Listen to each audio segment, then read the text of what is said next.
¿Qué tal? Bueno, hoy vamos a meternos de lleno con uno de esos conceptos clave de la programación orientada a objetos, el polimorfismo. Sí, ya sé, es una de esas palabras que suenan súper complicadas, casi intimidantes, pero créanme, la idea que hay detrás es mucho más intuitiva de lo que parece, y una vez que le agarran la mano, les cambia por completo la forma de escribir código.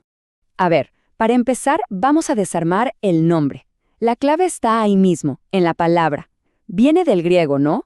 Poli, que significa muchos, y morfos, que quiere decir formas. Así que si lo juntamos, polimorfismo es, literalmente, muchas formas. Quédense con eso en la cabeza, muchas formas, porque esa es la esencia de todo lo que vamos a ver hoy. Bien, esta es la hoja de ruta. Vamos a arrancar con qué es esto del polimorfismo, por qué debería importarnos, y luego vemos los dos tipos que hay. Después nos metemos en la práctica con ejemplos concretos y cerramos viendo la diferencia real, el antes y el después, en nuestro código. ¿Listos? ¡Vamos! Ok, entremos en materia. Hablemos de qué es el polimorfismo.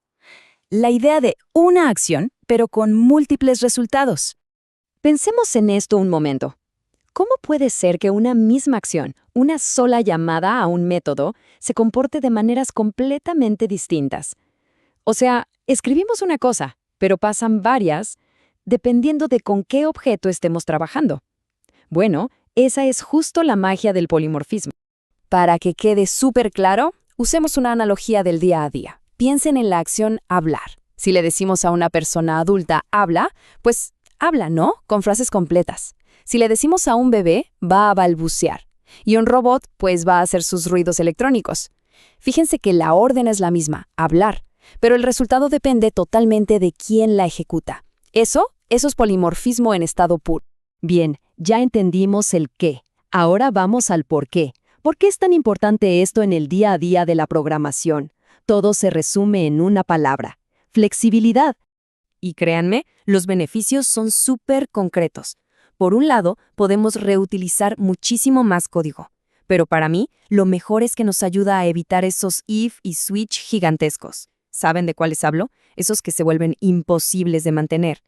Además, nos permite hacer algo increíble: tratar a un montón de objetos diferentes como si fueran de la misma familia, simplificando todo un montón. Ahora, en C# hay básicamente dos sabores de polimorfismo. La gran diferencia está en cuándo se decide qué método se va a ejecutar. Si es durante la compilación, o sea, antes de que corra el programa, o si se decide en plena ejecución. Por un lado tenemos el de tiempo de compilación, que seguro conocen como sobrecarga u overloading. Acá, el compilador es el que mira los parámetros del método y dice, ok, tengo que llamar a esta versión. Es una decisión que se toma de antemano. Y por el otro lado está el de tiempo de ejecución, el más potente. Aquí la cosa se decide en vivo, mientras el programa está corriendo. Y esto se logra con la herencia y esas palabritas mágicas, virtual y override. Y es justo en este segundo tipo, el que usa la herencia, donde está la verdadera magia. Aquí es donde el polimorfismo realmente brilla.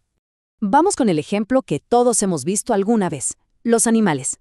Imaginen que tenemos una clase padre, la clase animal.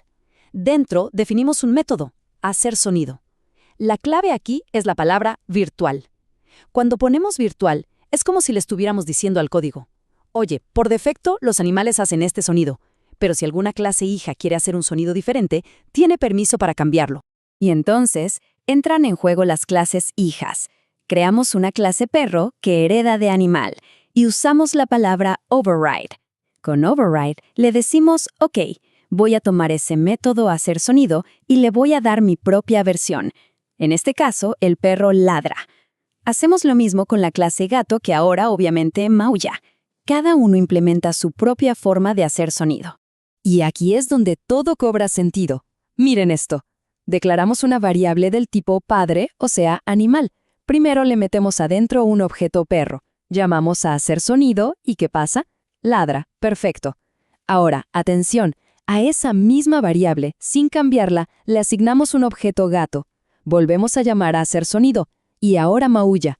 La llamada es idéntica. La variable es del mismo tipo, pero el resultado se adapta al objeto que tiene adentro en ese momento.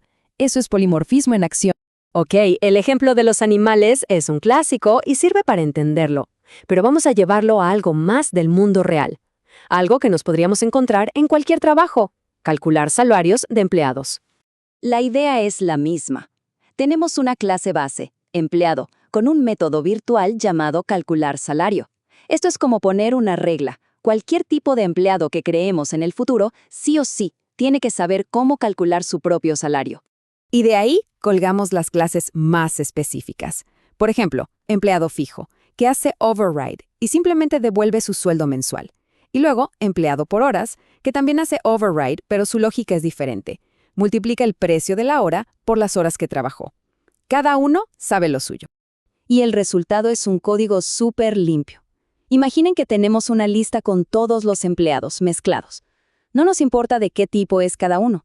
Simplemente recorremos la lista y para cada emp llamamos a calcular salario. Y listo, el sistema solito se encarga de ejecutar la lógica correcta para el empleado fijo o para el empleado por horas. Cero ifs, cero complicaciones. Ok, y para que el beneficio quede grabado a fuego, vamos a ver la gran diferencia: el antes y el después de usar polimorfismo en nuestro código. Sin polimorfismo, tendríamos un monstruo lleno de if y switch. Si el tipo es fijo, haz esto. Si es por horas, haz esto otro. Y agregar un nuevo tipo de empleado, como uno por comisión, sería una pesadilla. Habría que tocar ese código por todos lados. Ahora, con polimorfismo, el código es limpio. ¿Queremos un nuevo tipo de empleado? Creamos una nueva clase y ya está. El resto del sistema sigue funcionando sin que tengamos que tocar nada. Es la diferencia entre un código rígido y frágil y uno flexible y que puede crecer. Si nos tenemos que quedar con una sola idea, que sea esta: el polimorfismo es simplemente cuando un mismo mensaje, una misma orden, genera respuestas distintas dependiendo de quién la reciba. El mensaje es calcular salario.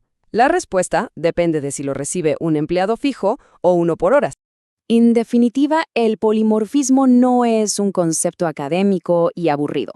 Es una herramienta de diseño superpoderosa para escribir código más simple, más limpio y, sobre todo, mucho más fácil de adaptar a futuros cambios. Así que les dejo una pregunta para que se la lleven. Ahora que lo tienen fresco, ¿en qué parte de sus proyectos actuales podrían usar esto para simplificar las cosas? Piénsenlo la próxima vez que se encuentren con un if o switch gigante. Gracias por acompañarme.